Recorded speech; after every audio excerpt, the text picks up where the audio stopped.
Bismillahirrahmanirrahim. Assalamu alaikum class 7. How are you all? I hope you guys are enjoying good health. Today we're going to solve next questions of exercise 4B given on page number 60. Question number 9, 10 and 11. Question number 9 states that Mrs. Ali wants to buy a carpet for her square drawing room.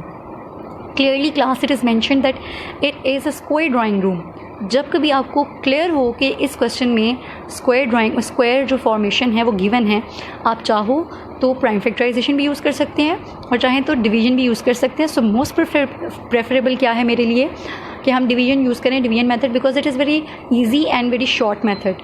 सो यहाँ पे उसने खुद ही कह दिया कि हमारे पास स्क्वायर ड्राइंग रूम है. If the carpet measures 324 square metres, हमें उसने कार्पेट का टोटल एरिया बता दिया कि वो कितने स्क्वायर मीटर्स में है.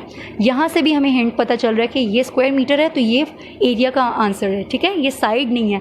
अगर ये सिंगल साइड होती तो ये मीटर्स में होती या सेंटीमीटर में होती. इसके साथ क्या लिखा हुआ है class? Square meter. So area is always in square meters. तो यहाँ पे ऑल्दो उसने मेंशन नहीं किया हुआ कि ये एरिया ऑफ कारपेट है. हमें कैसे पता चला कि ये एरिया ऑफ कारपेट है? बिकॉज स्क्वायर मीटर्स और आगे भी उसने साइड पूछी हुई है, लेंथ ऑफ ईच साइड पूछी हुई है. इससे भी हमें हिंट हो जाएगा. सो what is the length of each side of the drawing room? हमने एक साइड फाइंड आउट करनी है. तो जब कभी हमारे पास एरिया गिवन होता है, हमने एक साइड फाइंड आउट करनी हो तो हम उसका स्क्वायर रूट ले लेते हैं सिंपली. तो हम इसका स्क्वायर रूट लेते हैं. Let's do it. First of all, we will write the question. Solution. First information was about the area of the carpet. Area of carpet कितना है क्लास? 324. उसका जो मेजरमेंट का यूनिट है वो ज़रूर मेंशन करें, स्क्वायर मीटर्स में है. उसके बाद हमें पता है कि हमने क्या करना है, साइड जो है वो फाइंड करनी है, उसकी लेंथ फाइंड आउट करनी है ईच साइड की, क्योंकि चारों साइड्स इक्वल होती है ना. So what do we do? हम इसका क्या करेंगे जी, स्क्वायर रूट ले लेंगे. Square root 324. डिवीजन मेथड से हम इस क्वेश्चन को सॉल्व करेंगे. 324 को लिखा, पेयरिंग की. पेयरिंग करने से 24 पेयर अप हो गया, 3 सिंगल है. 1 1 सिमिलर नंबर से मल्टीप्लाई करना होता है. 1 1 1, 2 2 4 हो जाता है, वो बड़ा हो जाता है, इसलिए हम 1 को लेंगे. 1 1 1, 3 में से 1 माइनस किया 2. नेक्स्ट जो पीरियड है वो नीचे आ जाएगा. So what we get 224. 1 को 1 में प्लस करें 2 होता है. 2 के साथ ऐसा कौन सा नंबर लिखे हैं जिसको उसी से मल्टीप्लाई करें तो हमारे पास 224 आता है. सो हम इसके साथ डिफरेंट नंबर्स को करके चेक देखते हैं. 2 के साथ 6 को लिखा, 6 से मल्टीप्लाई किया 156. 2 को 7 के साथ लिखा और 7 से मल्टीप्लाई किया 189. 2 के साथ 8 को प्लेस किया और 80 से मल्टीप्लाई किया, we get 224. So it is completely solve. आप यहाँ पे 2 लिखें, 8 लिखें, 8 से मल्टीप्लाई करें, 28 into 8 gives us 224. So it is completely solved, nothing is remainder. So length of each side of the drawing room is 18. What is the quotient? This is our answer, 18 meters. Right class? So what was the question? Basically हमें area दिया गया था square का. हम question में clearly लिखा हुआ है कि it is a square drawing room. Square का जब भी हमें बच्चों एरिया दिया होता है तो हम उसका स्क्वायर रूट ले लेते हैं. इससे हमारे पास एक साइड की लेंथ आ जाती है. Next question is about Mariam wants to buy a table cloth. एक टेबल कवर लेना चाहती हैं that covers her square table top completely. Again in this question hint is given square table top. जब कभी आपको स्क्वायर दिया हो, ऑलरेडी स्टेटमेंट क्वेश्चंस हों, उसमें हमें स्क्वायर गिवन हो और हमने एक साइड फाइंड आउट करनी हो, तो आप क्या करोगे, उसका स्क्वायर रूट ले लोगे जो नंबर हमें गिवन होगा. Right class? और आप इसका मेजरमेंट का यूनिट भी चेक कर सकते हैं, उससे भी हमें पता चलता है कि ये एरिया गिवन किया हुआ उसने. Right class? तो अब हम देखते हैं आगे क्या कहते हैं जी. The area of the table cloth is 6400 square centimetres. हमारे पास जो एरिया है क्लियरली मैंशनड है कि this is the area. Previous question में मैंशन नहीं था, हमने उसके यूनिट मेजरमेंट के यूनिट से गेस किया था. Right? So what is the length of the side of the table? Each side of table, हर जो साइड उसकी लेंथ कितनी होगी, चूँकि वो इक्वली होगी इसलिए हम इसका क्या लेते हैं, स्क्वायर रूट लेते हैं. Let's do it. We will write the question. Solution. First information is about area of the tablecloth, 6400. Don't forget to mention the measurement unit, square centimeters. Length of each side of the table is, हम इसका square root ले लेंगे number का. बच्चों वैसे number अगर हम इसको सॉल्व ना भी करें तो हमारे पास जो नंबर है दिस इज़ द 6400. सो 64 किसका होता है, 8 का, और 00 हो तो उस it always gives us single zero. So 80 बनता है अगर हम वैसे जनरली देखें तो. इसके बाद हम इसको लिखेंगे, पेयरिंग करेंगे नंबर को लिखकर पेयरिंग की.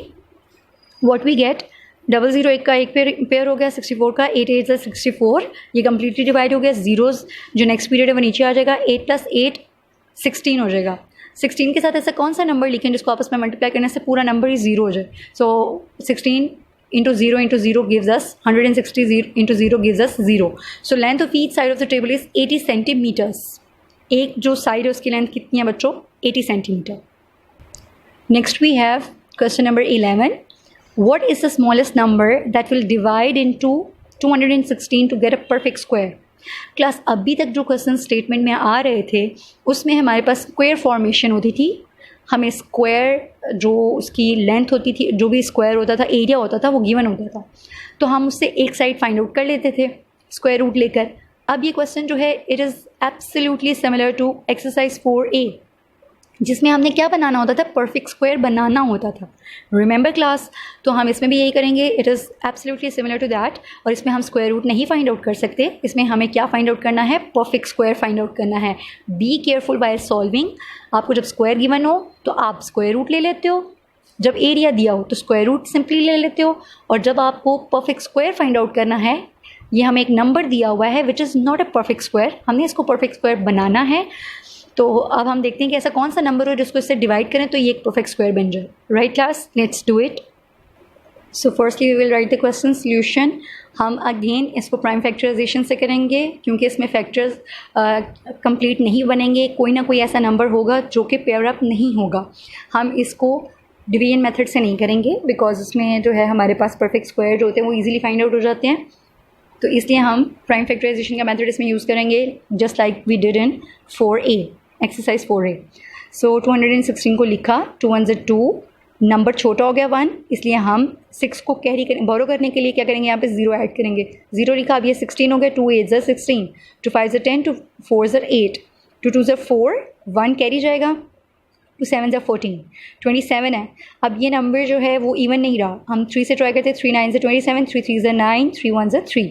सो what we have done, LCM find out कर लिया हमने, इससे हमारे पास प्राइम फैक्टर्स आ गए। We will write the number 216 is equals to, उसके प्राइम फैक्टर्स उसके सामने लिखिए और पेयरिंग करते हैं। 2 कितने टाइम्स है? 3 टाइम्स, हमने 3 टाइम्स लिख दिया, मल्टीप्लिकेशन का साइन ऐड करते जाएं।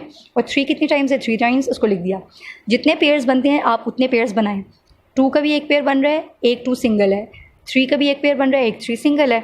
सो as 1 2 and 1 3 is not in pairs, you can see 1 2 and 1 3 is single, they are not in pairs, so our required number is, जो हमारे पास बच जाते हैं हम उनको आपस में मल्टीप्लाई करवाते हैं जो पेयर्स में नहीं आते। So 2 into 3 gives us 6।